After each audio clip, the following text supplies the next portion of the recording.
Perkenalkan, nama saya Aswar dari Prodi Perencanaan Wilayah Kota, Fakultas Teknik, Universitas Muhammadiyah Sinjai, NIM 240332009. Kali ini saya akan mempresentasikan mata kuliah AIKA.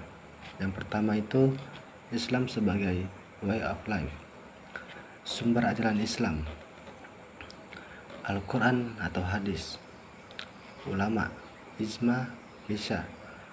Ijma, kesepakatan ulama.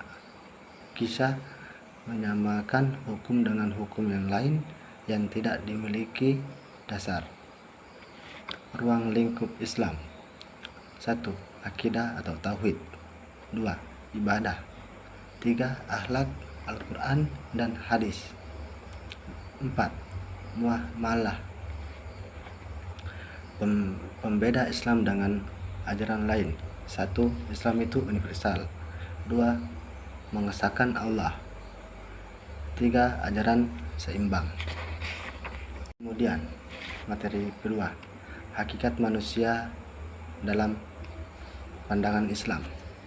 Manusia itu terbagi menjadi dua, ada materi dan imateri atau fisik. Materi itu fisik, imateri itu ruh, akal, dan kalbu. Hakikat manusia diciptakan secara sempurna di antara makhluk yang lain. 2. Tujuan diciptakan manusia: 1. Ibadah. 2. Khalifah. Asal usul penciptaan: Adam Hawa, tulang rusuk atau tanah. Potensi manusia: fisik, intelektual atau akal, spiritual, nafsu itu keinginan, dan emosi. Di materi yang lain, konsep akidah dalam Islam. Pengertian akidah secara etimologi berarti terkait. Setelah terbentuk menjadi kata, akidah berarti perjanjian yang teguh dan kuat, terpatri dan tertanam di dalam lubuk hati yang paling dalam. Secara terminologi berarti krode, keyakinan hidup iman dalam arti khas keyakinan pengingkaran yang bertolak dari hati. Ruang lingkup: Hasan al-Banna, pemahaman membuat sistematik ruang lingkup akidah, yaitu sebagai berikut: ilahiyat, nubuwat, rukhaniyat, sam'iyat.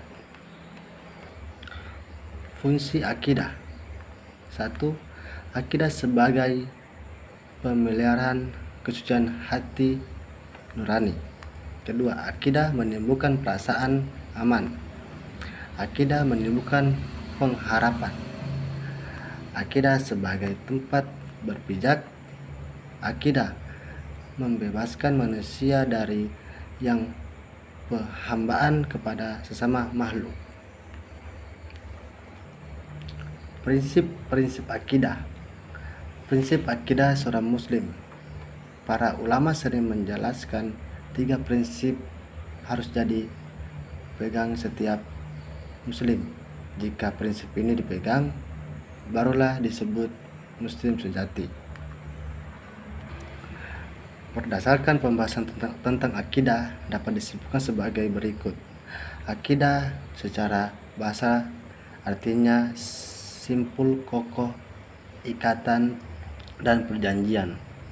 Menurut istilah akidah adalah sejumlah kebenaran yang secara fitrah dapat diterima secara umum oleh manusia dan tidak akan bercampur sedikitpun dengan keraguan dan dapat mendatangkan ketentraman jiwa.